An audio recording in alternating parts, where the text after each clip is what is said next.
that Jerry Rice had done more of that like longer type work. I had just seen someone had posted a highlight of him. How long did he train or play into? Like his 40s or early 40s or something? Yeah, I think so. I think so. And he would see video of him like doing runs in like the hills in California, like long run. And I thought, some of them are hill sprints, sure, but some of them are like him, going through the trails and whatever. Oh, heck yeah. That's not NFL specific training in today's, categorization of it, right? So, and if somebody came to you and said, "Hey, I want you to train me," and you said, "Well, we're going to run in the hills," they'd be like, "Okay, I'm out of here."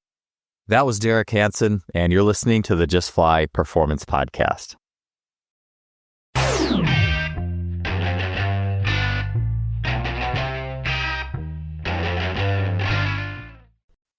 Today's podcast is sponsored by Athletic Development Games.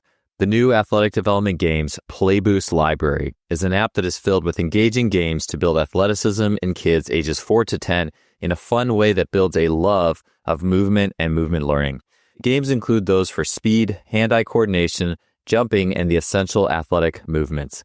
The app is great for parents and also sports coaches and trainers who are looking to improve their own library of engaging games and ideas for athletes.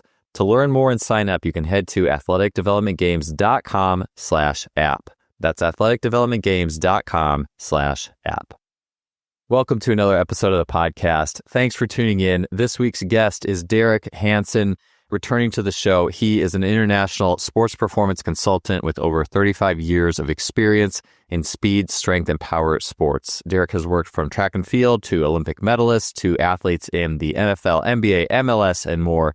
And on this show, he'll be talking about the pendulum swing through the space of modern sports performance training on both the level of aerobic training and energy system development, as well as the trends in resisted sprint training.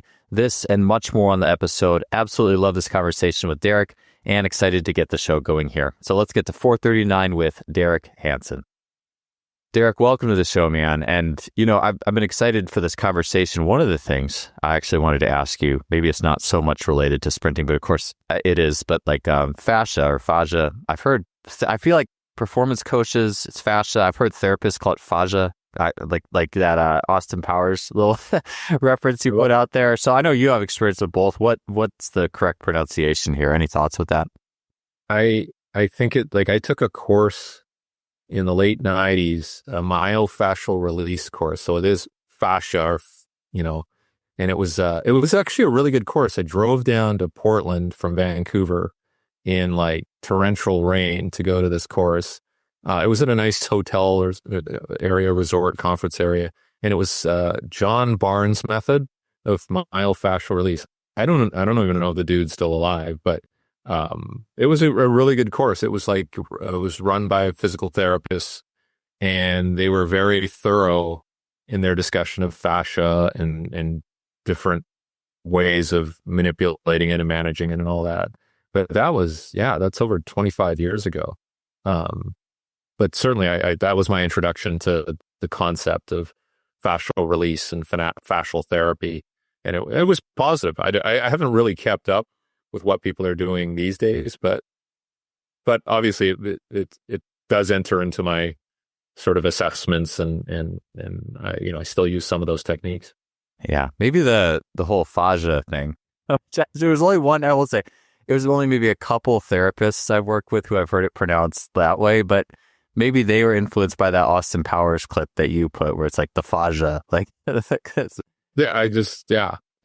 what keeps coming back to me is that clip and obviously I'm dating myself by using those sort of references. Same. Yeah. That's okay. Well, just out of curiosity, I mean, obviously with the, the therapy and then the background, I mean, with like you mentioned, I think it's 25 years ago or like late 90s or 2000s. I feel like so much good stuff came out of the 90s, and I'm trying to get a library, like my little library behind me, like a section for everything that's like 1990s and before. But, based off your early education there and kind of like dual role, like reconditioning, rehab, performance, where have you landed with the fascia integration, or like, being mindful of it, or what's the limit of it that you see, from a practical perspective in training? I mean, I always try to simplify things, right? So one of the simplest things, like when I was working with Charlie Francis, was he would have very complicated, complex explanations for things. But sometimes he would say like, oh, what's this person's problem? Well, they're just tight. You just need to loosen them up. Like, and then that would be the end of the conversation. And you're like, okay, I can go with that. So even we talked a bit about, like, he did a hamstring rehab for Isaac Bruce for the Rams way back when. And I think he was out for a year with this reoccurring hamstring problem. And so Charlie went to go see him because he was, brought in by Al for a meal. And I think he resolved it in 5 days. And I said, well, what did you do? He said, I don't know, just did some massage, loosened him up, got him to do some accelerations. And yeah, within 5 days, he was feeling really good. And he was getting back into practice and all that. And so I try not to overcomplicate things, because when I hear stories like that, and then I saw him do things, it was pretty simple. And maybe we're just overcomplicating or over-explaining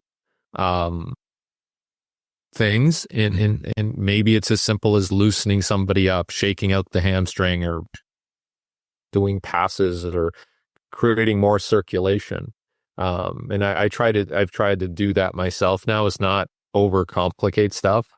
And it seems to do well for myself, but maybe other people need a more scientific explanation. So I think now it's I don't want to say like it's over intellectualization, but I think to some degree it is.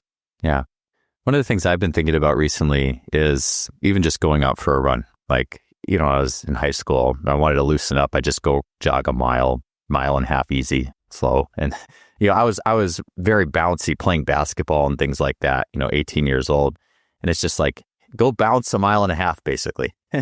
And I think as you go through the years, and then now I'm come back to it. I go out for a run, and it's like, I've heard Alex Efford talked about this, just like things that are expansive, things that promote blood flow and it expands the system, versus things that compress the system. It's like, oh, it's pretty simple. And to think about the simplicity of just doing something like going out for a little trail run, getting some blood flow, expanding the system. Can you bounce as you go? And maybe it's just something you feel, but I've got a lot more of an appreciation for things like that now than I think maybe if you would have asked me like 10 or 15 years ago, because I think I would have said, okay, well, what's the cost benefit of this? And it's just a little run. Like, can you and it's always helped me feel good. It was like a staple when I was in college, just on the weekend, go jog a couple miles through the woods or something. It's just something that's so simple, but carries a lot of benefit. It's not like it was go do your time trial or something, run 2 miles. It's just something easy and gets blood going,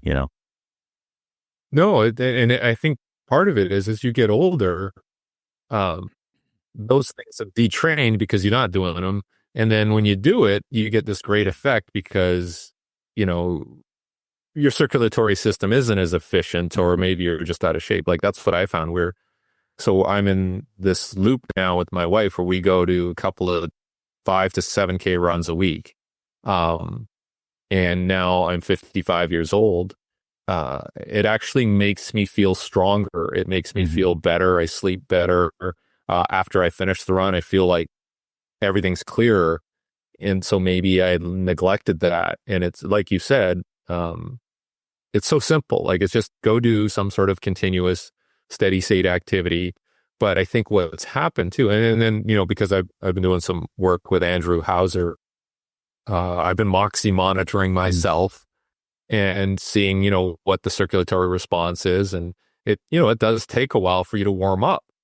But we've overcomplicated warm up now, rather than like, no, you don't want to go for a jog for warm up. You want to do dynamic warm up specific.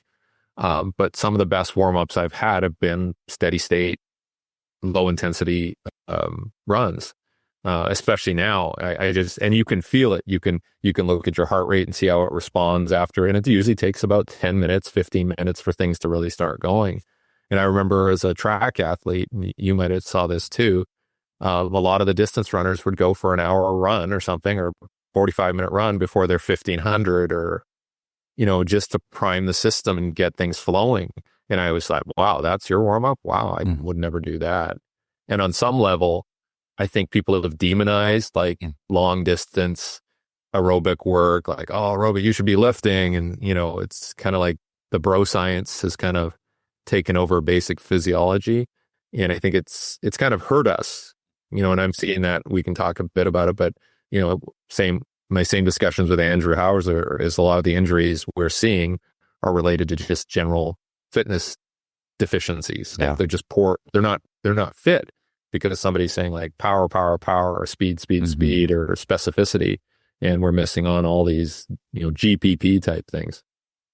Yeah, I totally agree. That's something I've been programming more and more as well. It's just basic, like jog an 800. I remember when I first got to Cal, the guy who was coaching the multi-events there would have people warm up with a quick 800. And that was like mind-blowing to me because I used to wait. That's too much, like for people who are shorter, shorter sprint activities. But I remember when I was, and I'm sure, there's a lot of ways to go about that, but I valued that more. Just it's so simple. Like you could say, okay, you're going to do A, B, C, D, E, and that many times and make a circuit out of it. Yeah, I think that's cool. Like there's a lot of creative ways to do that. I think there's also a lot of value in, can you at least run an 800, not all out, but like in a certain time without feeling like you're going to die. I remember when I was in high school, and this was like coming off of basketball. So you come off of basketball and you're always in a pretty good aerobic place. I remember going to track and I was a sprinter, jumper, short. I ran the 300 hurdles, but that was about, and jumped to the 4x4 occasionally. That was the extent of it. It was a lot shorter, but I remember one workout where it was like a couple 400s or something. And I'm running the first one in about 60 flat, just easy, just bouncing through it. And then if you would have asked to do that 10 years later, like just not playing basketball, now weightlifting is the primary or much more and just all short stuff. And you come back to it's like, whoa, that's a lot harder than it used to be. And there is just something about that I think is very valuable. So, coming full circle now, even doing some longer stuff now, and I'll go do sprint tempo work. And I feel the bounce in that longer stuff, actually, the ease in it that I wouldn't have if I didn't. And I do think it's funny. People talk about like, had Jamie Smith on. There's a few Jamie Smiths out there from Melbourne, Strength Culture, and he has a thing called push, pull, run, where it's like you do a bench press. I believe it's a bench press, a deadlift, and then we run a mile or something like that. But it's like the joke is like you have people who only live in the weight room and then you get them out to run. It's just like, so yeah, I think it's a really valuable piece. And you mentioned like the injury piece as well. And I can definitely see that. It's a question I was going to save till a bit later, but we can definitely talk about it and expand on it now it's just, and the pendulums, right? Like, we're going to talk about a few pendulums and resisted sprinting, but yeah, tell me about your thoughts on that pendulum of aerobic development and basic fitness, and what are some good like landmarks for saying, okay, you're fit enough, this isn't going to hurt your power, and this is where we need to be to have basically both a safe and capacity driven program that can help you with the shorter bursts. Yeah, if I look back to my old training, I would do the same thing. I think I used to do long jump and triple jump, and we said, okay, every time we warm up, we're going to run 4 laps, which is a mile. So at least I can say I ran a mile a day. Right. And there was a social component to it. Like, hey, we could talk, right? As conversational pace and, figure out what, your teammates did the night before and why they look so ragged. Right. But I don't know, because everything is so heavily structured, that seems like it's kind of wasted time or it's not specific enough, I think. But there is definite value that I think we've lost. And I think there was a post, and I don't know if you saw that one, but I think it was a basketball program, a university basketball program. And I think they were testing like a mile or a mile and a half as part of their protocols. And people are like, well, it's basketball. Why are they doing that? Like basketball's anaerobic. But I think a lot of quality teams had done a lot of mileage, for development of aerobic system. And there were less injuries back in the old days, right? In terms of soft tissue injuries and catastrophic injuries and tendon injuries. So maybe there's something to that. Maybe there's something to the circulatory work, the oxygenation of muscle and tendon, and that, was considered an old school method. but maybe there was actually some really good fundamental, basis behind that stuff. And I think that's what we have to start looking at. And like you said, people think like, oh, if we do long runs, all my fast twitch is going to convert to slow twitch, right? Yeah. And you're like, nah, no. Like, as long as, like, if all you did exclusively was long distance running, well, sure. But, everything, can work in parallel. And I think that's why there's like anxiety around doing that type of stuff. And being well-rounded is not,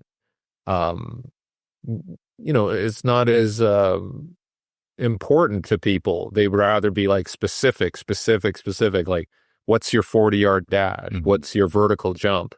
Right. And I'm not going to, up on people who are promoting force plates and all that. Sure. But certainly everything is pushing into that direction where it's like, counter movement jump, vertical jump, ground contact time. And, maybe you and I are part of that crew too. Like, we're searching speed and specificity, but at the same time, having a well-rounded, balanced program is really important, particularly for the injury prevention side. And I think, I don't know how we get back to that, but certainly that has to be part of the science and technology, and the technological interventions have to show this and demonstrate this a little more, a little more significantly than maybe we've been doing, right? And even the GPS training load stuff is like, well, this is too much training, or this, they ran too much distance. It's like, well, why don't we just train them so they can handle it rather than backing them off and managing load that way? So that's kind of what I've been seeing, I think. And because I've been looking at it more from an injury prevention point of view, I think, because, some of these numbers are staggering in terms of the number of injuries we're seeing with all the advancement we have. Yeah. Isn't that, would you say so much of it is, like, you think about the thing, and maybe it's not totally like this, but I like the phrase that the greater is more than the sum of the parts, in the sense of like, do this one simple thing and it gives you, X, Y, Z, and do this one simple thing over here and it gives you all these other things. But it's almost as if there's an incentivization to just take things under the microscope, so many layers. Like Hank Kreinhoff, I like his phrase, don't slice the bread too thin, or, it's like where you're taking the, all right, here's this little teeny slice, and let's dig into this little teeny slice, and let's dig into this little. I think it's cool to be curious. I mean, the curiosity and the desire to see all these things is awesome. Like, but at the same time, well, if you could get all these things by just playing and just doing this basic aerobic activity that's not going to destroy your fast twitch fibers, I would be interested in if there was a study and it's like, okay, this group warmed up by running an 800 or a mile before their explosive training, and this group didn't. Well, what was the change? If you did a biopsy or something, and not to mention too, I love looking at some of the older training, like Petro Mania's stuff, the guy who had the 200-meter world record in the 70s and early 80s, or with that time period. And I was talking to Hank about it a little bit, because he was like, his fiber typing, I think he was 60% fast, 40% slow. But of that fast, most of it was intermediate. Like, he was not like the 2B super explosive guy. And his training volume was insane. I mean, I wouldn't recommend that training volume to most sprinters, but he could tolerate it. And his 100 was like 10:01, or, it was super close to 10 flat. And this is a guy who trained volume monster and was not like the ultimate fast twitch guy. Of course, there was fast twitch guys who tried to do his training and blew up, but it's interesting to think of, okay, and Hank had even said, Hank Kreinhoff had told me, if you're too much of that 2B type, the super fast fibers, it actually could work against you for the 200. And the 200 is fast. Like, that's a fast thing to do. It's not like you're not loping that thing, And so it's just interesting to conceptualize, well, what is speed in that lens, and what is repeat sprintability? And yeah, like me and you are both like, yeah, we want big vertical jumps and good 40s, but is that the only thing? Can you look at some of these other things? And when you put it in context of someone who trains that way, or even a Karsten Warholm, like that guy trains 7 hours a day, something insane, still ran a 10.4. Like, I mean, I guess maybe would he beat Oddfolder? Come on. Yeah. Would he have beat Mondo though? If he didn't, maybe, I don't know. It's just interesting to think about. I mean, I wouldn't advocate for training 7 hours a day either for the vast majority of people, but it's interesting to look at that and, just see what comes out the other side. Yeah, it's interesting because everybody's going to have a different sweet spot, right? Yeah. Like, maybe Manea's sweet spot was, higher volume, intermediate speeds. Who knows? And maybe that he was a responder to that. But I think as a coach, because we've all seen training groups where one guy or one girl in that training group is way above everybody else in that training group. And why is that? Well, they're responding to that training program that everybody's getting, but not everybody else is a responder. So I think individualization is so important, but Agreed. it comes at a cost. Like as a coach, it's a lot of work to individualize for everybody. So maybe that's the approach is, hey, I got at least one or two thoroughbreds here, and the rest of you are, kind of window dressing, unfortunately. So then maybe it's up to the athlete to kind of find that system. But then that's difficult too, because it becomes like transfer portal, right? Like, oh, that year didn't work out. So I'm going to switch and I'm going to switch and I'm going to switch. So it's a really tough situation. But I think, I think of people like Jerry Rice and, was he the fastest guy? No, but he did do a lot of longer runs and runs in the hills and stuff like that. And his fitness was probably the best of anybody. And nobody even does anything that nowadays they wouldn't come close to doing what he does for football preparation. But maybe he was onto something. He wasn't very injured. And he had a long career and he was productive. And a lot of people said he was his best in the second half, right? When it really counted. So, I look at that, and he's obviously a sample of one, but I look at his preparation and go, well, maybe we should push more into that direction for some of these pro athletes. I don't know.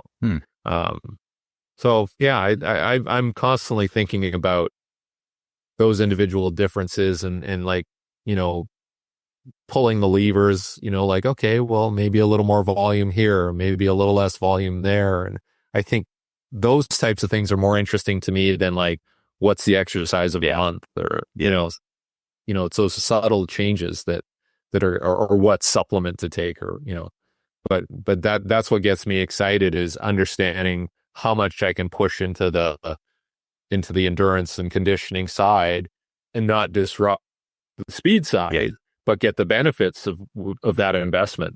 Yeah. Oh, 100%. Yeah. Just that like, I guess trendy, but the minimal dose or whatever the appropriate, the Vern Gambetto was just on, I think he said stimulus threshold or something. What's that threshold? Which I think I do like that word a little bit more, stimulus threshold or whatever, but for that side of things to help bring those benefits. And I didn't realize that Jerry Rice had done more of that like longer type work. I had just seen someone had posted a highlight of him. How long did he train or play into? Like his 40s or early 40s or something? Yeah, I think so. Crazy. So. And he would see video of him like doing runs in like the hills in California, like long run. And I thought, some of them are hill sprints. Sure. But some of them are like him, going through the trails and whatever. And that's not NFL specific training in today's, categorization of it. Right. It's so, and if somebody came to you and said, hey, I want you to train me, and you said, well, we're going to run in the hills, they'd be like, okay, I'm out of here.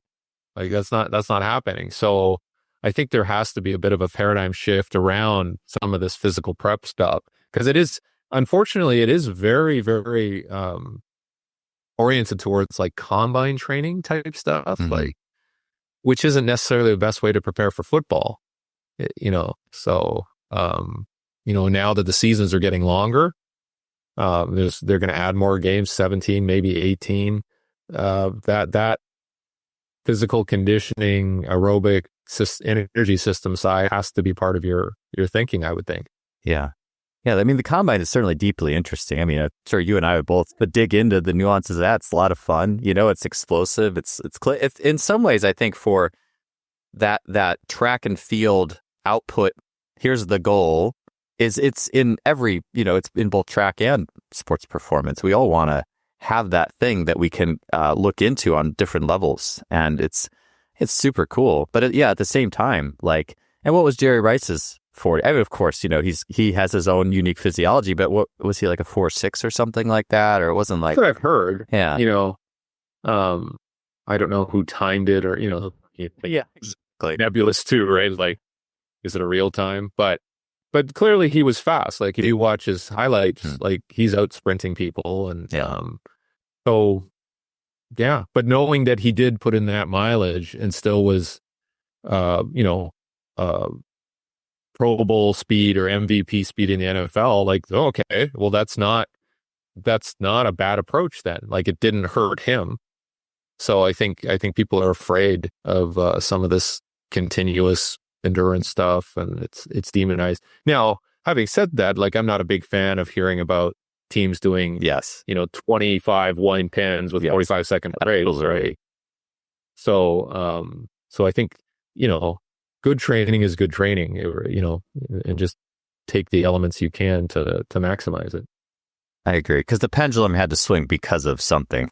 Clearly, things were taken to a point of not being, I mean, you could just say stupidity, but I would like to say just not smart and great for the athlete, like just excessive. And it is, this podcast with Julian Pinot I just had, like, I think even about like the mental state of an athlete, like, okay, here's the training. Okay, 6 or 8.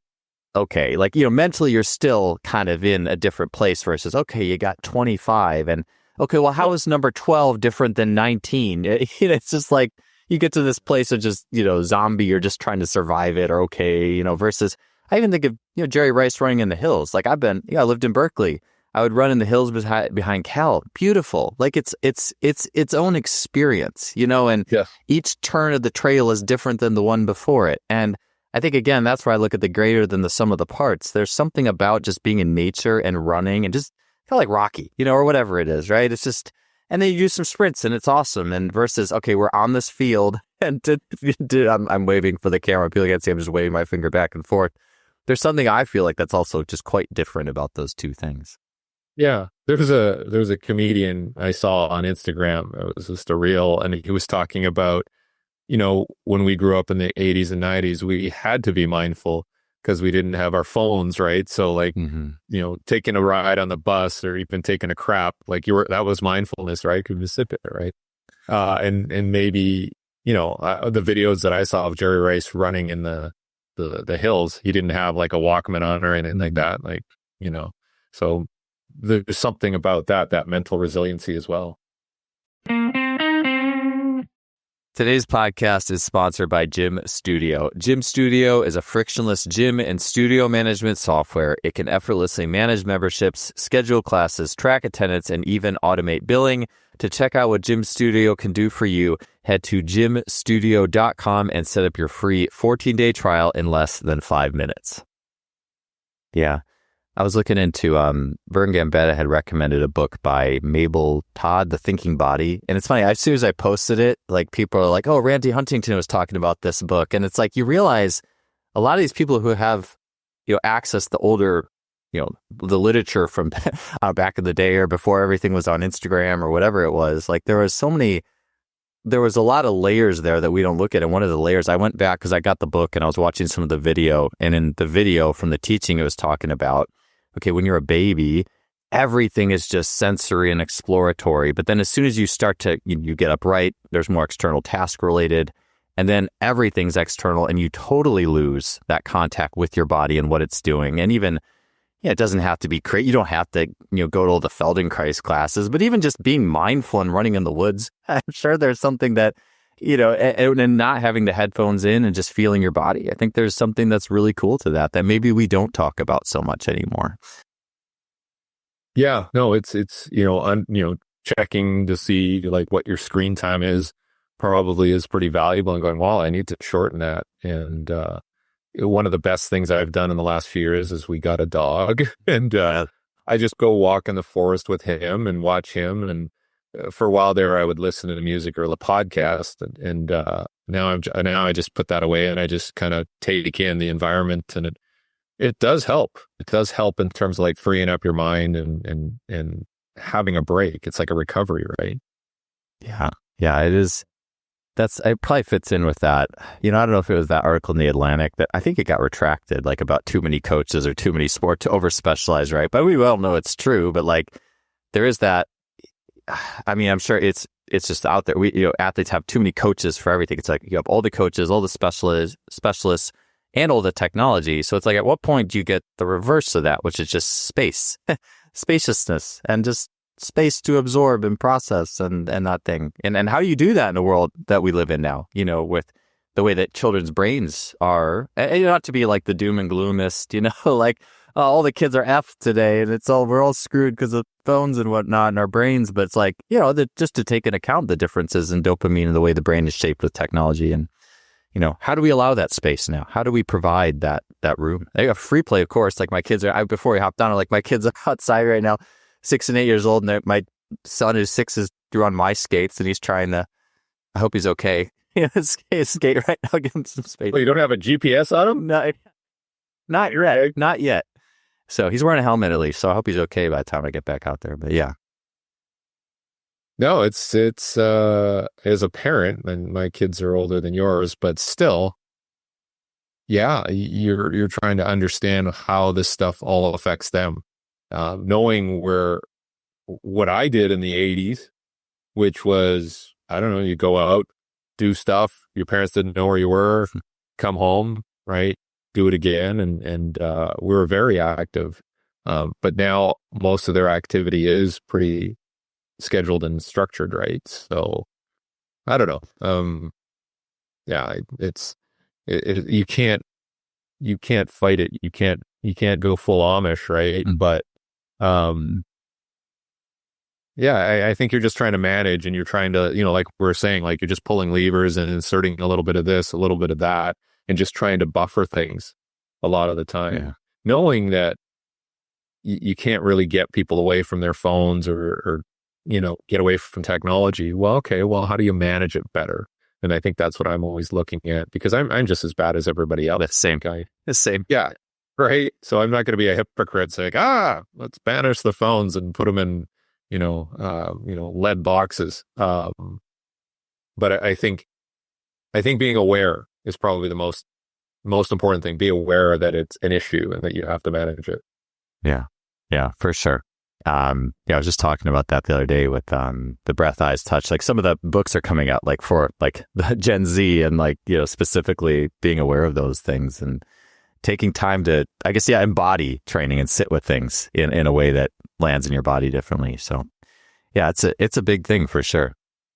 Yeah, little things like I was showing you, like I have vinyl records, because listening to a vinyl record takes more time and patience, right? To put the needle on the groove and all that. And then I found every time I was writing something, I would just type it into the computer. Now I bought, a whole bunch of pads, lined paper pads, and I'll try to write stuff out more, and little things like that. I'll be very deliberate about kind of going full old school on things.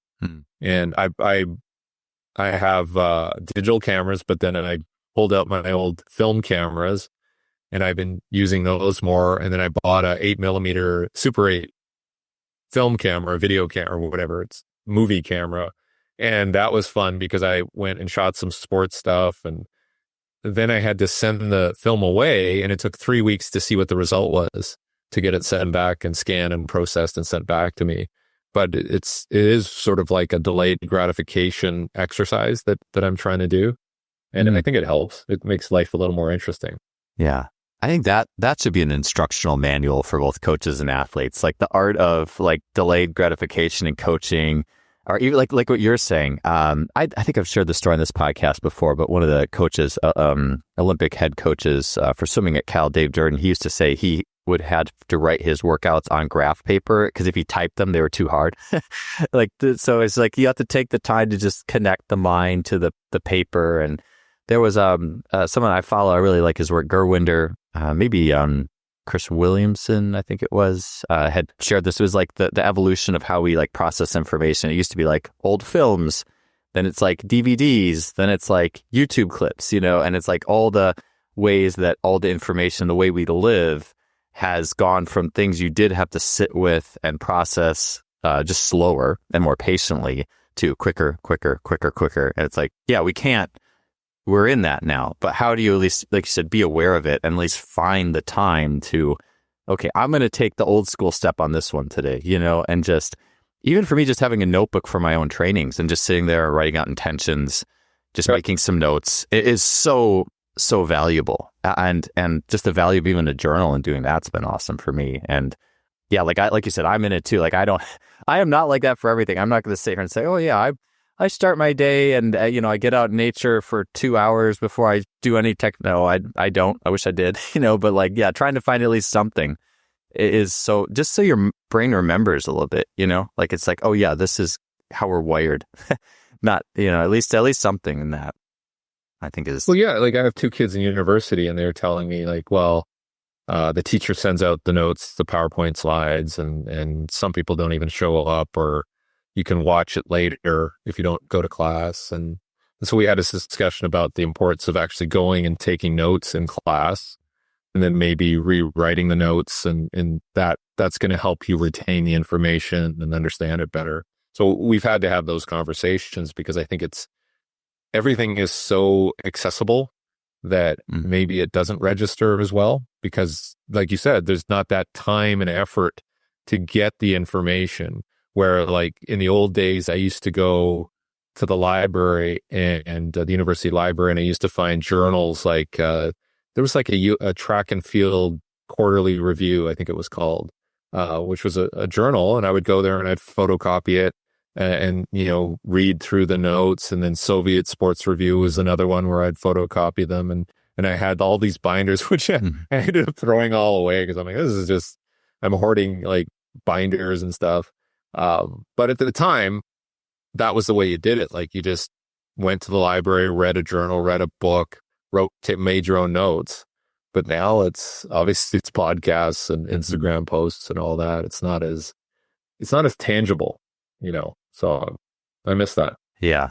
I want to take this whole podcast to talk about this. I just think it's so valuable. And I really enjoy those points of, well, what did you used to do as a coach? How did you learn? How did you process this? And I was even thinking, I mentioned Mabel Todd. I just found this so interesting because Mabel Todd had this really unique system designed to basically help people get in touch with their bodies and help people through injuries and things like that. I think Feldenkrais was the same way. He tore his ACL and learned how to walk on a torn ACL or something like that. Or even people, it was like the Breath book by James Nestor, like someone who fixed their scoliosis by just learning to breathe. This was like 100 plus years ago. Just learning to breathe, just figuring out how one side of the lung canister could expand more and fix these things. And like Jay Schrader, like after a motorcycle accident, like had to feel sensations in his own body. And Mabel Todd was injured. That's where I was trying to go. She had an injury that she was bedridden and had to figure it out. And there's something about that, like I'm hurt or I'm in this trapped place where I can't go external, that I just have to sit there. And maybe injury, they say people do come off of injury. I would agree with that. I've seen it a lot of times in track. I'm sure it's the rest too from overtraining, and then you get hurt, you have to go internal and you come back. But I think there's so many benefits there. This whole show could certainly be about that. I got to talk about resisted sled training with you too, though. Here, so. Well, like I have friends who've had things like PTSD or like nervous breakdowns, very sort of severe mental health issues, and I actually enjoy speaking with those people. They've recovered, right? But they are much more, they're easier to talk to. They're much more transparent and honest with what they're saying because they've been through whatever, hell and back. And where other people will not offer freely the same information because maybe, I don't know, maybe there's an insecurity about it, but it's the people who've gone through shit are way more interesting to me.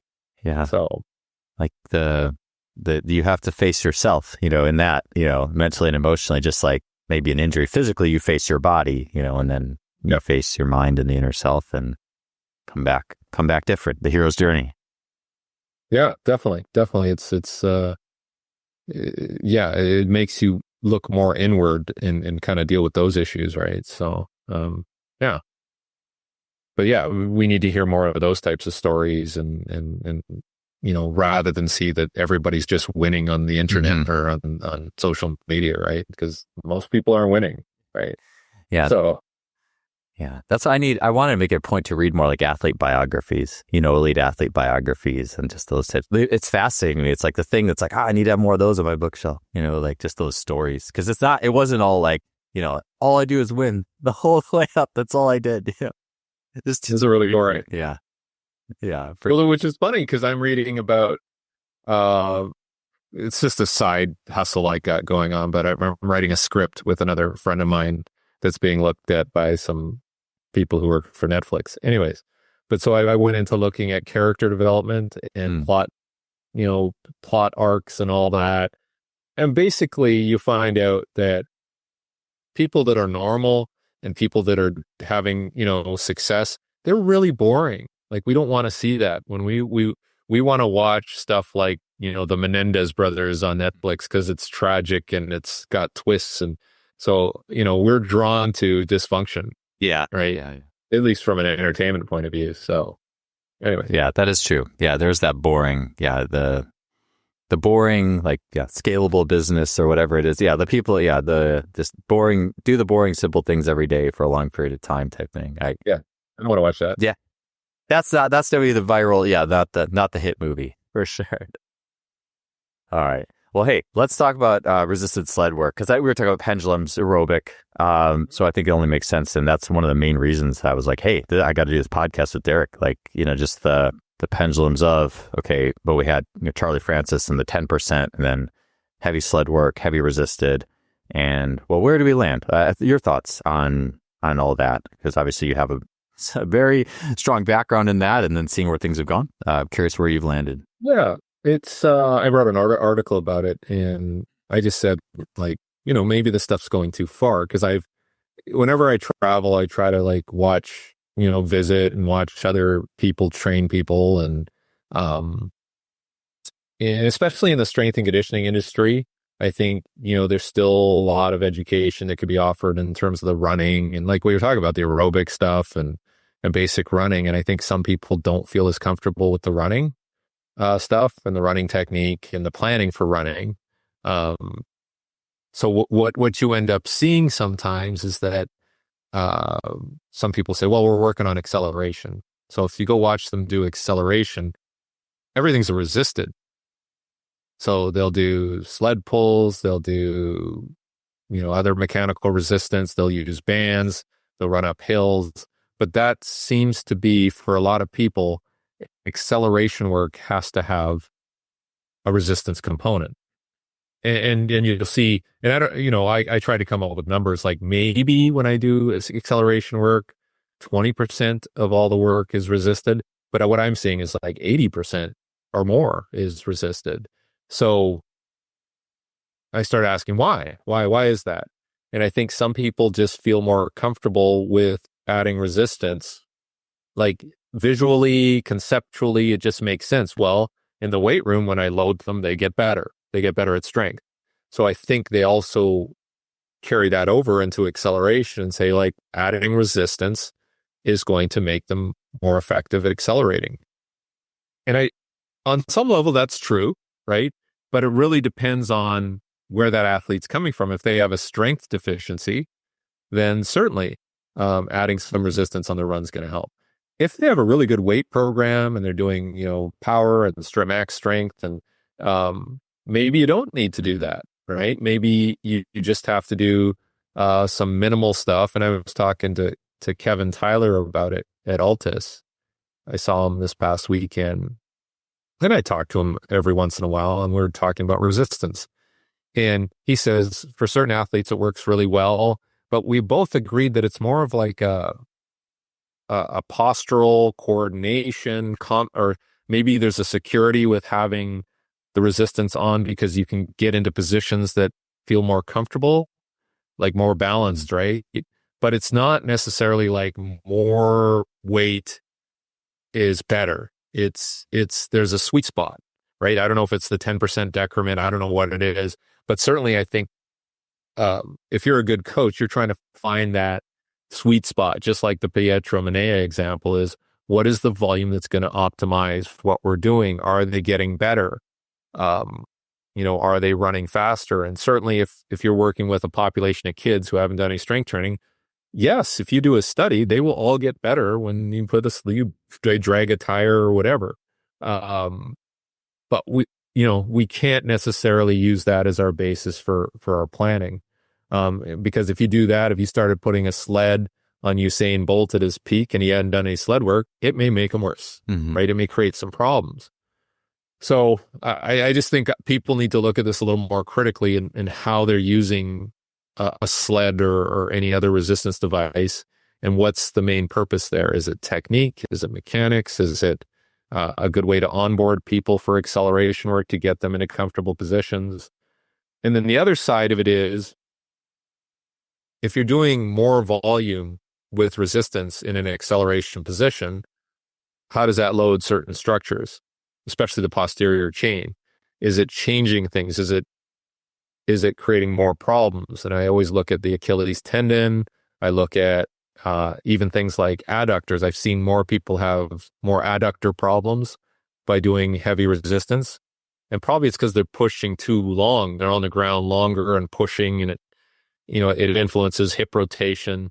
So there's all these sorts of things that I think could be a negative sort of symptom of pushing into more resisted sprinting.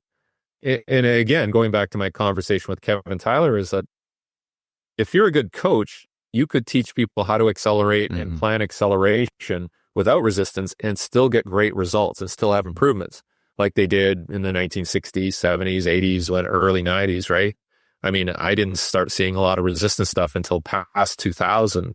We'd see the odd person running with the parachute, right? Yeah, I mean, we know people did. I remember the parachute. Yeah. Yeah, when it first came out, you're like, oh, okay. And intuitively, you're like, I guess that makes sense. It's some resistance. And then when a crosswind came and knocked them over, you're like, okay, maybe that's not a good idea. Variable resistance. But yeah, random. But certainly there were hill runs, and even Charlie Francis, they had a device that they used occasionally that had like a flywheel, and they would do resistance. But it wasn't like this really significant staple of work that they were always doing. Like acceleration was acceleration. Like you could come out of blocks, you could do different starts, you could do flying runs, and you could work on acceleration in different ways. And I think maybe that art of understanding how to train acceleration has been lost with all of this resisted work, right? And it's a different feel. And even myself, I'm old now, so if I'm very careful about what I do with resistance because I'm worried about blowing my Achilles out. But even when I was younger, when we did resisted stuff, you knew when it got to a certain level of heaviness or load that it just felt off. It just didn't feel like running. It started to pass from that cyclical activity to the acyclical side. So, there's certain things that I felt when I was younger that just didn't feel right. So, maybe that's part of it too. Maybe there's like a kinesthetic feel that you should know that, well, this is going to contribute to my running.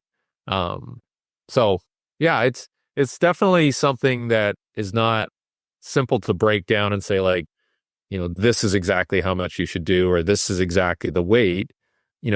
I would love to see how some of these studies are really executed in the subjects they select, because I assume that the higher you go up the performance spectrum, the less positive results you'll have. Like if you have people who are well conditioned, have a good strength training program, and then you add sleds, it may not improve. But again, if you pick college level recreational athletes who volunteer for your study, we may have a different result versus kids. So I'd be very interested, or females versus males. So I think the subject selection in a lot of these studies is pretty important. And it's something you have to look at when trying to apply it to your athletes. Yeah. It makes me think a lot about, I guess maybe in alignment with what we were saying with more the feel and the spacious based piece is things are very much like there's almost like I feel like, I could be wrong, but I feel like there's almost a security in resistance because there's data behind it. There's numbers that are going to tell me, they're going to give me a protocol. I think that's, I think being data informed is awesome. And there's a lot of really brilliant people who are working, in that space, and there's a lot I can learn from it. But at the same time, if you dig in too far there, it's like, well, maybe you have a certain resistance, but like Cody Bidlow just said recently on the podcast, like, well, don't let the resistance beat you. Like we've all seen plenty of people with a very heavy sled load if we're watching from the rear, and you see just like you said, it is it's too acyclical. It's like you're yawing to the right and ka-chunk, and the foot has to turn way out, and then you're yawing to the left and it's a ka-chunk, and there's not this rhythmic. You've lost the rhythm. You're more just fighting and just hoping to pull this thing forward. And that is where that art lies, because a coach, in the art of coaching, you can see that. And I think there's also, but I've seen those within, heavier resisted protocols. I've seen like contrast where it's like, okay, do this and then contrast and run a regular sprint. And then I think that's where a lot of the art can come in, because now you directly see, okay, well, what was the impact of this when we did run without, and ultimately the goal is, well, did you get faster or didn't you? And then did it look good? Did it look good at 30, 40, if you're track, 60 or whatever? So I think, there's a lot of art to it. And I almost think too, this is just my mind just kind of spitting out stuff, but I like occasionally programming things not for time or for protocol, but just for feel. Just say, do this sprint and make it feel easy. That's it. I don't care what the time is. Just whatever feels easy. And I think I'd be curious if you almost had like, okay, here's a, heavy. This feels heavy. This feels medium. This feels light. Like, what did that land at? How does that impact your ability to work with it technically? And just those two things combining. So I think there's so many brushes you can paint with, but ultimately it's like, did you paint in a way that leads to like fluid, cyclical speed? And I had a ratio question. I'll just leave it there. I'm getting carried away. Apologize. Well, like there's something to be said for applying a load. Like, say you set up a sled or whatever, the 1080 or whatever it is, and then watching the athlete, how they manage it. And then you may decide from there, and you may talk to them, how did it feel? And then you may decrease the load from there and just say, okay, how does that look? How does that feel? And that might look smooth, like you said. It may look more cyclical. It may look more natural. You're still getting a benefit of having some resistance. But I will say, like the teams that I've consulted with, I've always said, like, I would probably use your 1080 or your Dynaspeed more as an assessment device than a training device, right? So put it on, whatever the minimum is, which is, I think, 1 kilo, right? Have that tether on there and use that as a bit of a baseline to see how they're moving, what their ground contact time is, what their step frequency is. And then kind of go up from there and see if, you don't want it to deviate too much from what their natural sprint is. But when things start going off, off the rails a bit, then that, okay, well, let's back it up. But I would say the more successful trials or more successful use of those devices, the motorized resistance devices, has been at very, very low resistance levels in terms of like usable data where we can start programming off of that. So, and that meant people may not like that, but they want to go heavier and use it as a strength training device or whatever. But I just found that, there are a couple of cases where I've seen some bad things happen at higher levels of resistance. And I just think I've done very well not using a lot of resistance and having people run fast. Why would I kind of push into that area where the risk starts to go up significantly in the wear and tear? And we do know that a lot of these tendon injuries are the result of wear and tear. Like it's like some sort of habitual load that's creating the destruction of the tendon over a gradual period of time. So maybe those are training choices that are leading to the wearing down and withering of that tendon. So that's always, in the back of my mind when I'm doing some of these plans for people and saying, like, okay, this is, and the progressions themselves too. It is that time of year again, Black Friday. At Just Fly Sports, you can grab 25 to 40% off online courses. This includes Sprint Acceleration Essentials and Elastic Essentials, as well as my new mini course on individual factors in speed training and athletic movement, Speed ID. You can check all that out by heading to justflysports.com and grab your discount until December 2nd. Yeah, I'll come back to, I had another, actually, I'm writing my note down for the other heavy sled that I had. But before I say that, it is an interesting thought, because I did want to ask you about the whole Achilles thing. And I think, that's probably, it's almost like a fractal, or it could be something you could look at for everything. But it's, in a way, it's almost like there's a stimulus threshold that'll get you something in every area of athletics, be it your resisted sprinting, like, okay, you could just do 20% of your sprints that way, or like you said, test that way, and then everything else. Or lifting, okay, well, it was 1 set good? Well, how much better is 2 sets? How much better is 3 sets and 4 and 5, whatever, and so on and so forth. Or conditioning, this much conditioning is good. And it's almost as if we've gone into this place where we want to take, maybe it's not everything an athlete's getting, but so many things are so far beyond that stimulus threshold. Like, and I think it's okay a few places if you go more clicks than you need to, okay, but like how many places are going too far?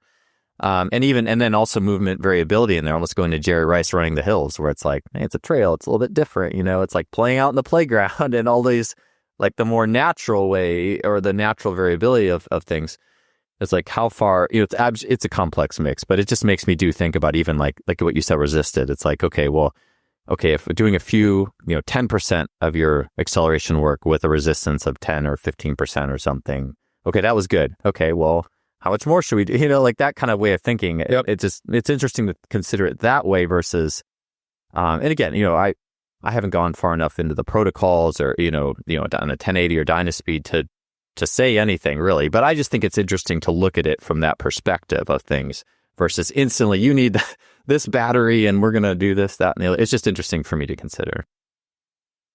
Yeah, I think that's the approach you have to have. Like, you have to have this analytical approach where you're kind of keeping track of everything. Maybe it's not in a spreadsheet, but certainly in the back of your mind, you're going, okay, we went up a little bit.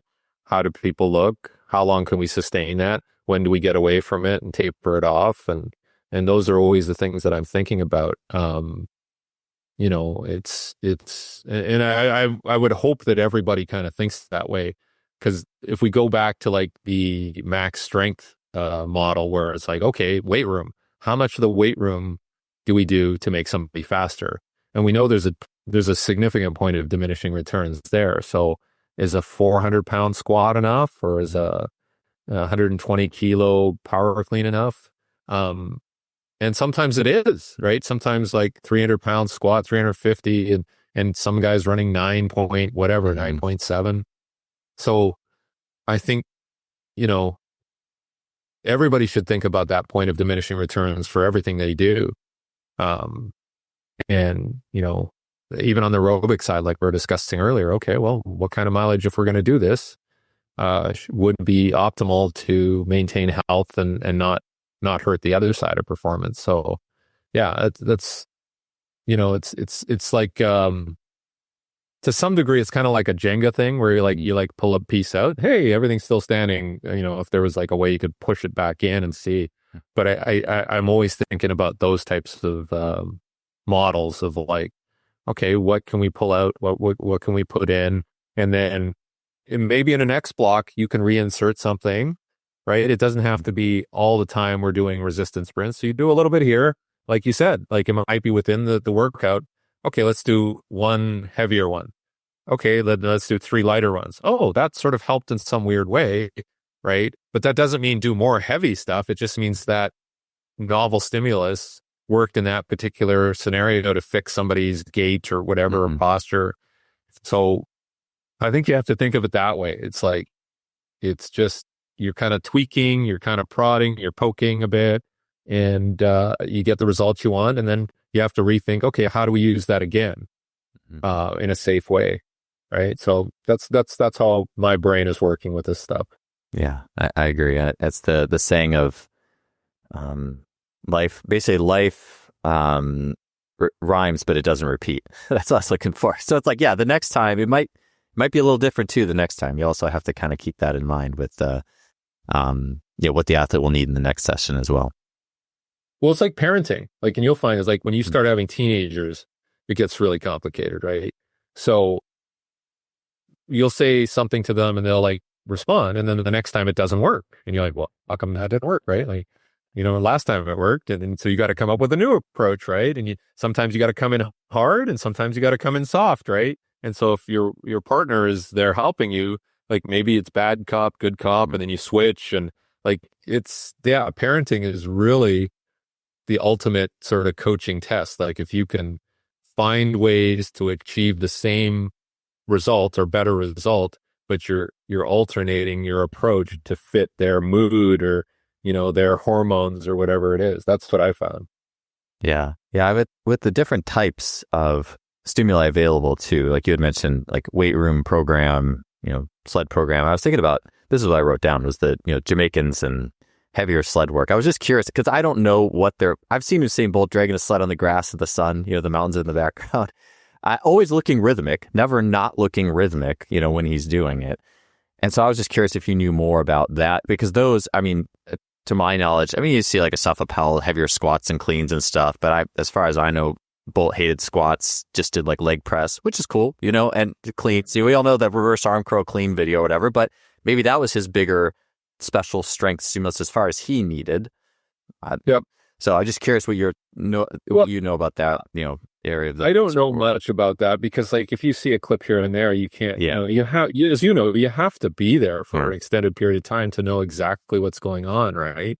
And even like when I was, the stuff I'd read about from Charlie Francis, and then when I actually worked with him, it's way different. Mm-hmm. Like when you work with somebody at that level, he was very in tune with what was happening in the session, and he would change stuff. And, whatever you see presented from him is, I'm not going to say it's very different, but the way he implemented it was very different because he was reacting to what the athlete was providing or the feedback he was getting from the athlete, and he would change it. And sometimes he would do longer stuff. Sometimes he would do shorter stuff. Sometimes he'd do submaximal stuff. Sometimes he'd do stuff in the weight room. Sometimes he wouldn't do the weight room. And so it was very confusing for me at the beginning. Yeah. Because you're like, wait a minute. Like, I thought this is what you were about. And then you find out they're not. And again, it might be like dating when you're dating somebody earlier, like, oh, this is what they're about. And then you get 10 weeks into the dating process. They're like, wait, you're completely different. Right. So, but you do have to spend time to make a real accurate assessment of what they're actually doing. Because I couldn't tell you, I just, I probably see the same things that you see, and you're kind of like, well, maybe they just do a lot of sled pulls, but maybe you just did that once in that particular week, or I don't know. Yeah. The whole rest, all the videos I didn't see was like massively heavy sleds, or like not, or like a 10-pound plate. I don't know. Yeah. He's just like pulling an F-150 with his teeth. I don't know. Yeah. That's the video, that's secret training we all were not aware about. Hills, in terms of, your thoughts on just, hill sprints, so basic, such a simple staple. Where do you feel, or what's your thoughts on that in terms of, I guess most like football teams don't just have a hill sitting there right by the training facility, but just thoughts on that as a basic, simple training method, or thoughts there? I think there's been a few constructed, like I've seen a few, and they're very steep. So I think I like hill training. It's just, I think I'm very careful about the grade selection. Like, so I think a 5 to 7 degree, I think that's like 8 to 9% is usually pretty good. Anything steeper than that again, it's the same thing. Like if you're running up that hill and you can feel your Achilles stretching, that's probably too much. Or, athletes complain if the arches of their feet are sore. But I think hills are better. There's something about running up a hill that feels different than a sled or anything else, right? It's and even with the 10D and the Dynaspeed, like a lot of people will program it just to have linear resistance, right? But as you know, like even when you run up a hill, the resistance isn't constant. It's sort of, you hit the ground and you feel the resistance on the ground, then you come off the ground and it lessens a bit. So resistance tends to be more like this in nature, whereas linear resistance, it doesn't feel quite the same. So that's why I like the hill. And if you have a team of athletes and one guy's 300 pounds and one guy's 100 pounds or 120 pounds, it's, they will use their own weight to up that hill. It's not like you have to figure out, okay, well, how many plates do I put on for this guy? So from a workflow point of view, hills worked a lot easier. And it just feels more natural. Would I do with a football team? Would I do longer hills? I don't know. Based on this conditioning talk we've had, maybe I would. Because I know a lot of people would use the hills like I would go back and look at like different training programs. Like I think one of them, oh, what was this guy's name? But one of them would be John Smith when they were training at Drake Stadium. And there was a hill behind Drake Stadium that everybody would run. And I think it was quite long too. And whoever, I can't remember the name, but I met him one time, Jim Bush. You remember Jim Bush? I don't. No, I don't think so. Jim Bush was like a coach at UCLA for 400s. And I think he trained John Smith, but also trained Quincy Watts. Oh, yeah. For a period. Right. So, and he was really old school, and there was a training I should send you the training program because I had an athlete who would train with them, and he sent me the training program. But it was like they would do a hill day behind Drake Stadium and just do these 3-peat hills, and it would start with lower volume, go to a higher volume, and then they'd taper down. And then their 400-meter program was start slow and then go faster every week and go up in volume. It was very, very basic. Yeah. But I just found it interesting. But yeah, I think old school track coaches loved hills to run. Yeah. So, yeah, I was just thinking, I had this thought that kind of hit me, I don't know, a couple of months ago, actually, that in the biomechanics world, people talk a lot about if you're doing like a split squat, if you do a front foot elevated split squat, like you put a bumper plate on your front foot, it kind of pushes you back. It gives you a little bit better harnessing of mid stance and internal rotation and some things that would be otherwise harder for you to get. And then all of a sudden I'm like, hills, that brings up the floor too.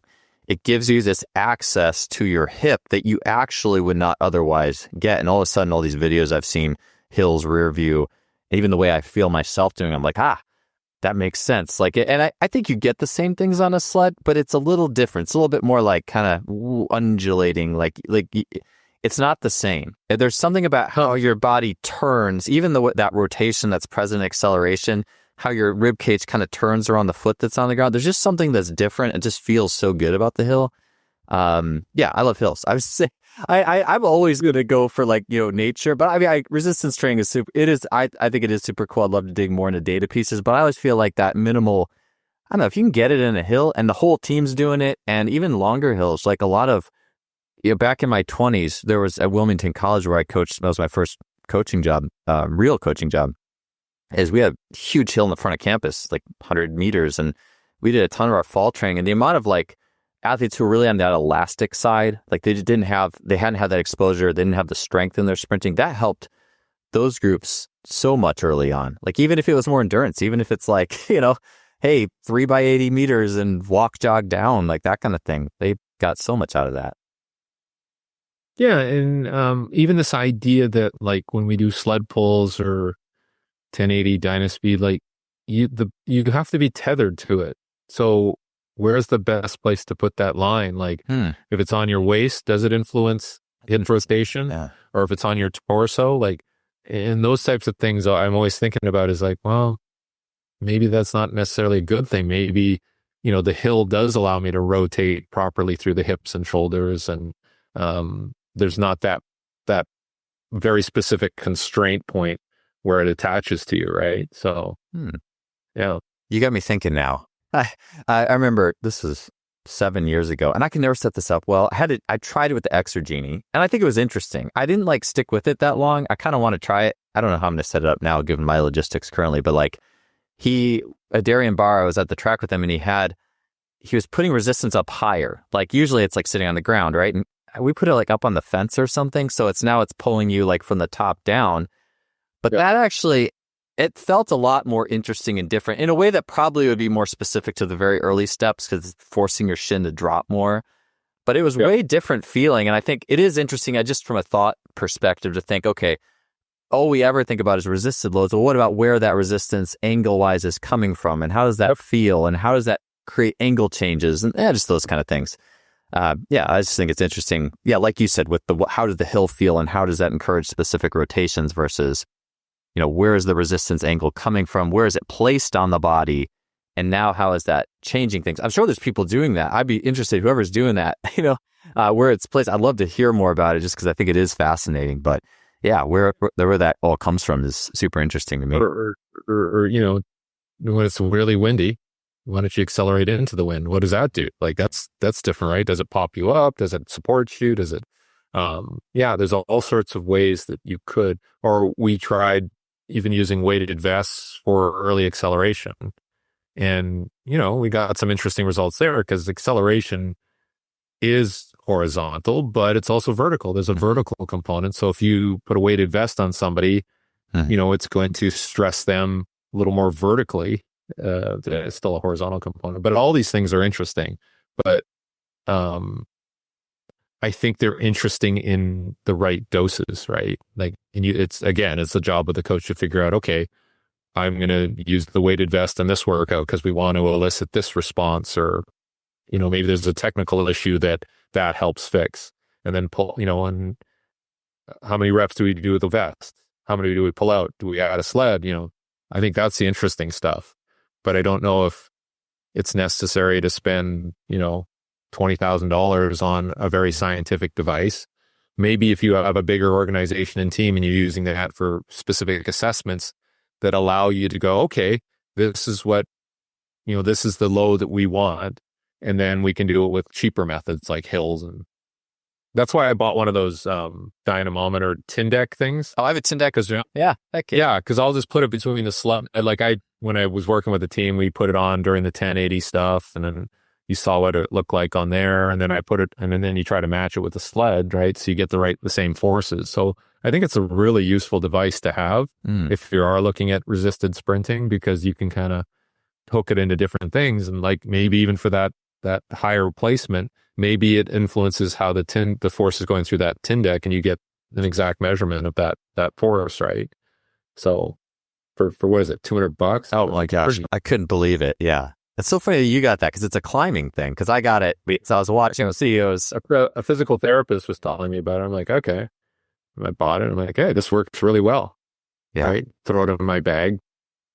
So I'm going to go out. That's what I'm going to see if I can bust that out on the Exergenie somehow. It's interesting to think about almost like metrics too, like different revolving metrics you could give an athlete. Like if you didn't give him a speed, you could give him how much force did the Tyndek, hit or something. Or I'm going to mess around with it. Because one of my seminars or one of my courses, we used it on a couple of things. We used it with bands. We used it with a run rocket.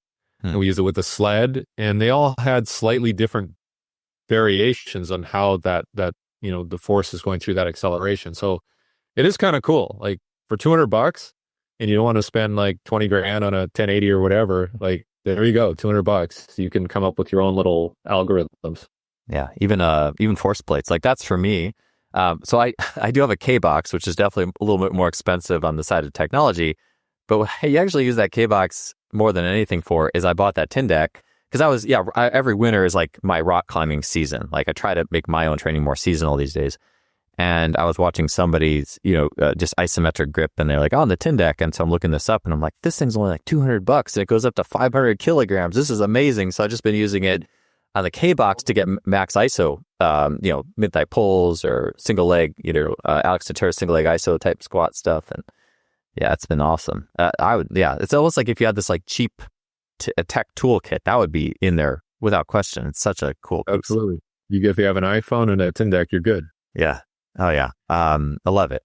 Okay. Very cool. So I felt like I had something to say to that, but maybe I forgot. But if I remember, I will. I was going to ask you about the Achilles because you mentioned it several times, and you had Well, we're going to talk about overspeed too. Oh yeah. If you want to touch on that briefly, yeah, please. Curious thoughts on overspeed and where you would go with that. Well, I initially like the overspeed used to be like those pulley devices, and there was really no way to gauge like what an optimal speed was. So people would be pulled into the ground and dragged on the ground and stuff like that. So. And then you hear weird stories about people trying to be pulled behind cars, which, yeah, it sounds really bad. So I think, again, it's going to be like, what is the overspeed rate, or what's the ideal velocity or percentage where you want to be overspeed? And being pulled is tough, like to figure out what that is. Now, obviously, you can program it with these expensive towing devices. But I think there needs to be more research into it, because my whole thing would be, and again, if you did a downhill run, like finding that perfect grade so that they don't start stumbling and falling. and it would be very small. Like Al Vermeil used to talk about, like, the cross fall on a field would be about 2%. And the crown, the old school fields used to be crowned more, especially the turf ones, right? Because they had to have runoff. So finding out that, angle would be very important, but that seemed like a good compromise, like a 2% cross fall. But the idea would be, it's not to make you run faster, but it's to get you to run fast in a relaxed state. Like it takes some of the tension out of it. That's interesting to me. It's not about like, because in the old days, I remember in the 90s, like, yes, if we would pull you, and if you could keep up with it, it would program your nervous system with this bullshit, right? After you like had the, full scab on your chest from being pulled into the ground. But I think if you could find a way, just like a tailwind, would allow you to run a little faster, it almost allows you to run it more relaxed. And I think that's the key, is finding somebody who could pull you or whatever. The weird one was, though, like the Jacobs thing, where he was running behind the heel, when resistance deal or whatever it was.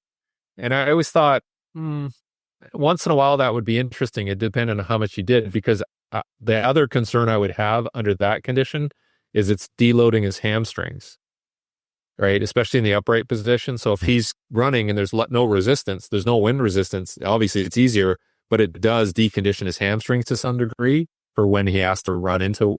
And I know he had an injury history there, and then he switched coaches, and I don't think they do that anymore. With the new coach, right? So, running behind a cube van may not be the answer either. But it's something that interests me. Figuring out what again, that dosage of, I don't know if I want to say overspeed or I want to say assisted. Sure. But certainly that's of interest to me, to find a way to run fast in a relaxed fashion. For sure. Yeah, that's the one that too, I mean, just where the art comes in so much. And the idea of too, I love what you mentioned with the crown field with Al Vermeil. I know the time I had lunch with him, he was talking about like how fields used to be all messed up, and like, like it was variable differential learning just by playing on the thing, and how much did that offer to you? But yeah, something like, basically like a tailwind or a crown field, or you're just running down a light grade.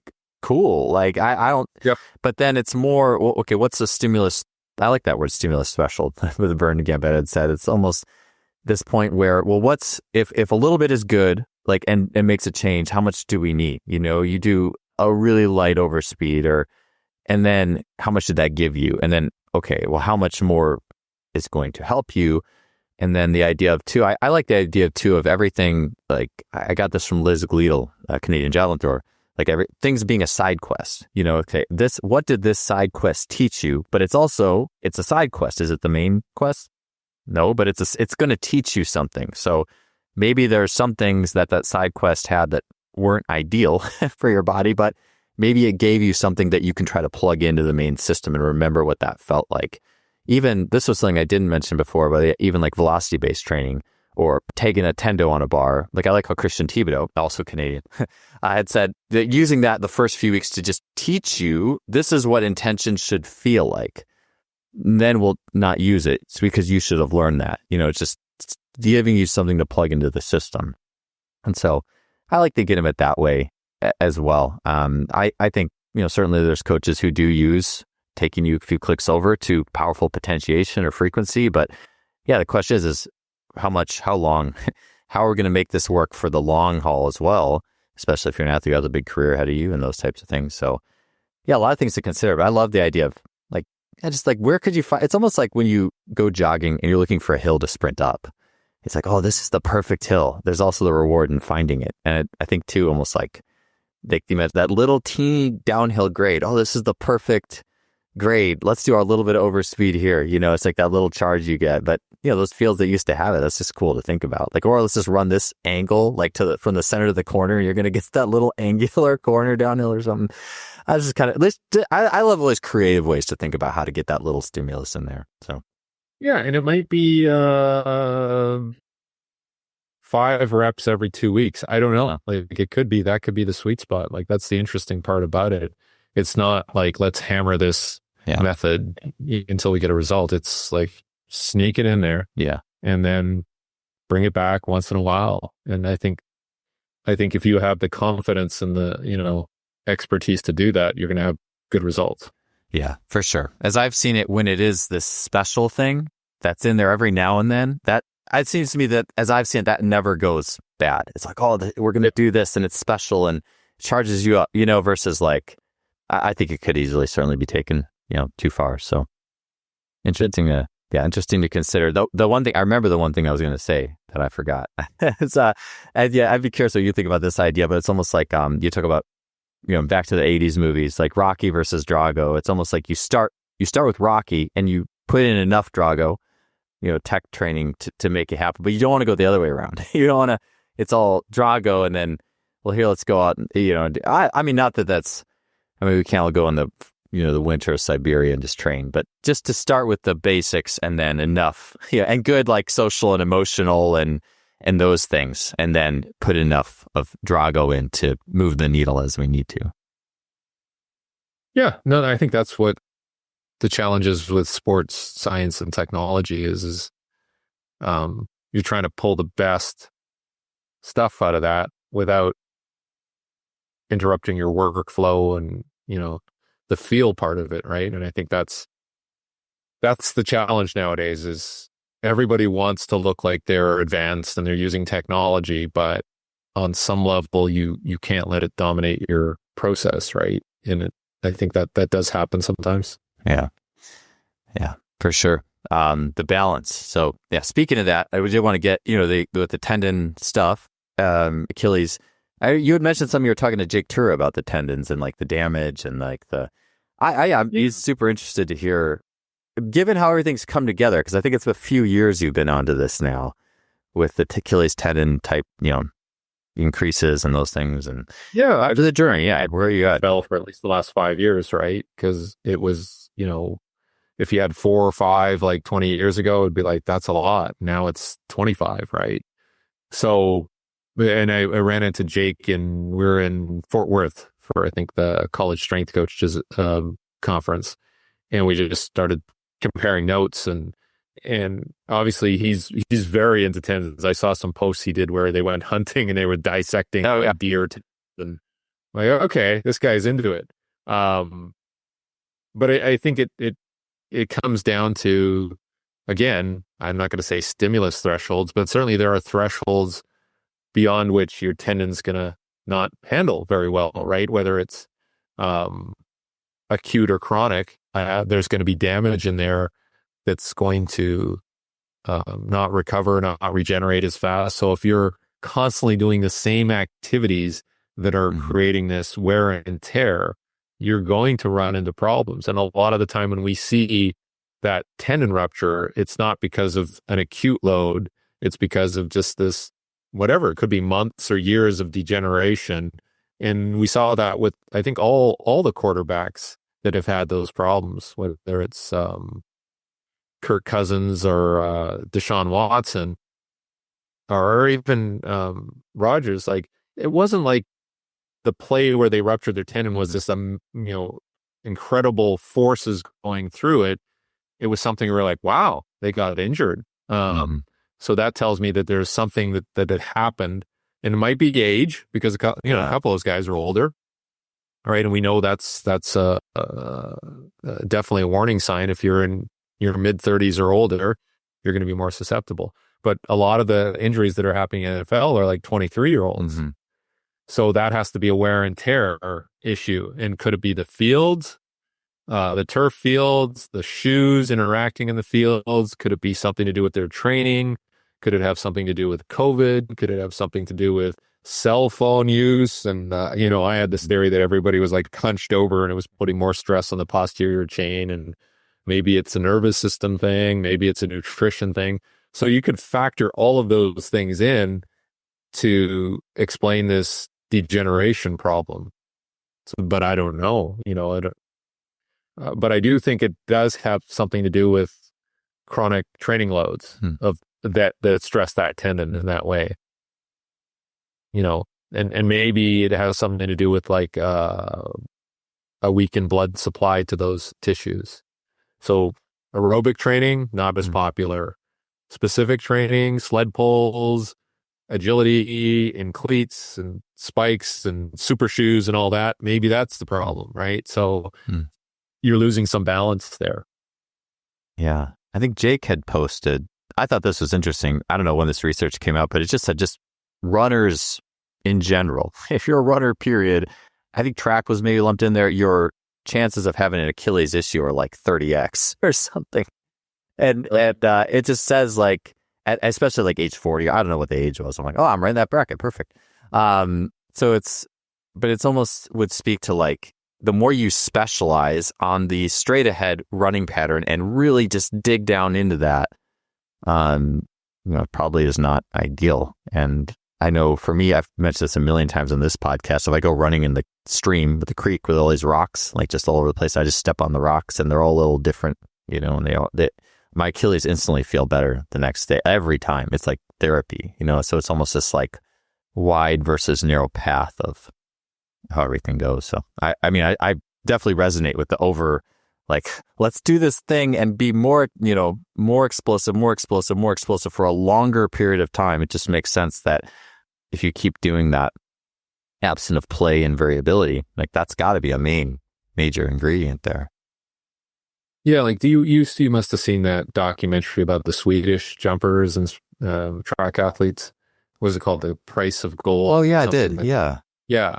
And they had a lot of significant injuries, but the coach was obviously doing a lot of explosive type plyometrics and things like that created the problems. But yeah, I don't know. I would think that the over specialization is definitely part of the issue. But even like in track and field, I think more of the Achilles ruptures have been in field athletes. Interesting. I've seen, feel like a heptathlete running up, and just high jump pops or whatever. Yeah. There's been a couple of heptathletes in high jump. The triple jumper, the world record holder, she ruptured her Achilles. And I think there was a long jumper too, a British long jumper. So it's been more on the jumping side. So again, that's pretty explosive, but I don't know. I haven't seen as many sprinters as of late, but definitely basketball, football, a lot more. I've heard, and I have some friends working in European soccer. They haven't seen as many Achilles ruptures, but then soccer tends to be a little more aerobic demand, like in terms of like their general conditioning. So yeah, but I've heard about it increasing in general population too. So I don't know what that is, but certainly post-COVID, it went up in general population.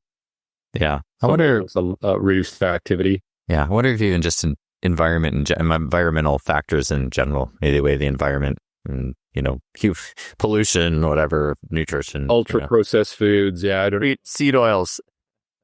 Yeah. Somebody will demonize something, right?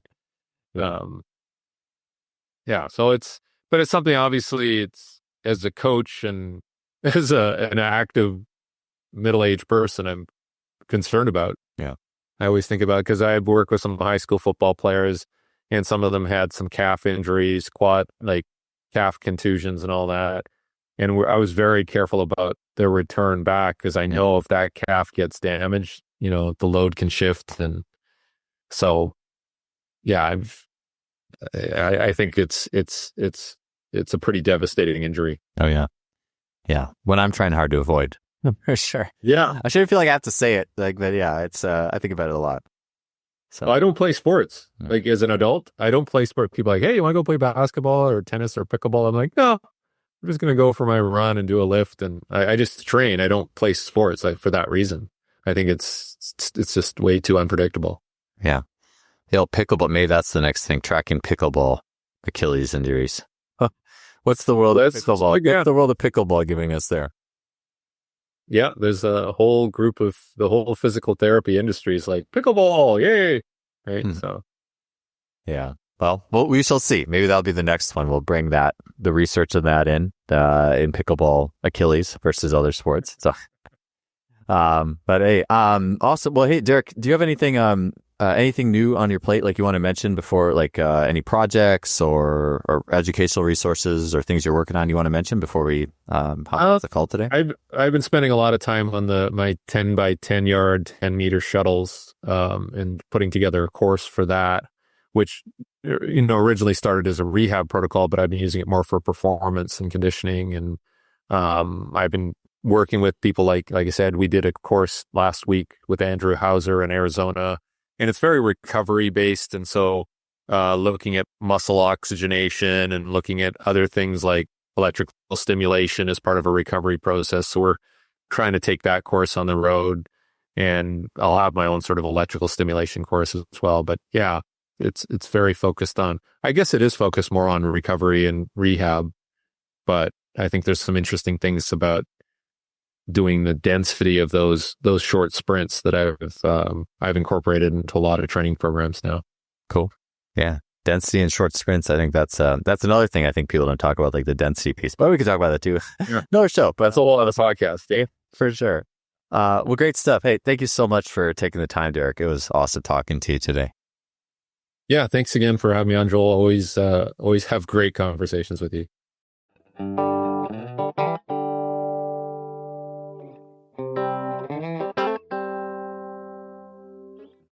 Thanks for tuning in to another episode. I appreciate you listening, and I'll see you next week.